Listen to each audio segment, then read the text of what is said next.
Welcome back, BGamer Tribe, to Review by Trials, a show where we don't just put a number on a game, but figure out if it's actually worth our money and time by putting it through rigorous trials.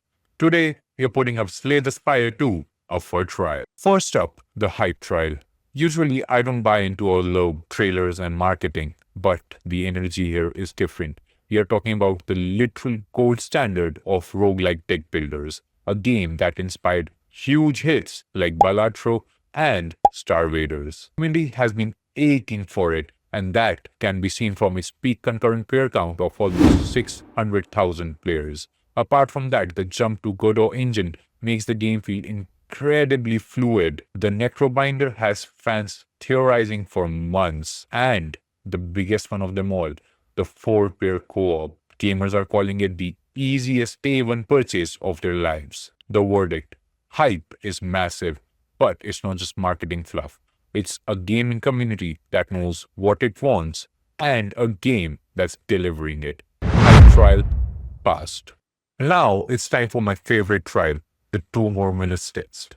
If I can't put my Steam Deck down at 1 a.m. because I just want to go for one more run, then the game passes. This is where Slay the Spire 2 shines. Each run is unique. You can either choose to fight and gain more gold, or rest up and upgrade your cards. The choice is yours. The game has infinite number of synergies. For example, the new Necromancer character is amazing as to how many different synergies you can make with just one character. And the game has 5 characters. For example, the Necromancer, a new addition to the game, can summon Ostri that can deal damage for you as well as take damage for you. Or the region that has 2 different sources of energy that lets you use more dynamic cards and have a much more varied experience. Every time you complete a challenge, you unlock an epoch, which grants you some relics or cards, as well as gives you history about the spire itself. Instead of grinding for new cards, you are looking at a timeline. You aren't just grinding. You are on a hunt for the mystery of Slay the Spire 2 is dangerously addictive, and not just for one more run. But I want to do one more run because I want to find out the mystery of the Spire itself. Trial 2 passed. Now it's time for the most important trial, the commitment trial. Is the game worth your money and time? First, let's talk cash. At $25 US, this game is a steal, especially in a world of $70 AAA disasters and incomplete games. This will be the easiest purchase you'll make this year. Time-wise, it's awesome. Each run lasts 15 to 20 minutes. Perfect for when you don't have a lot of time to spare.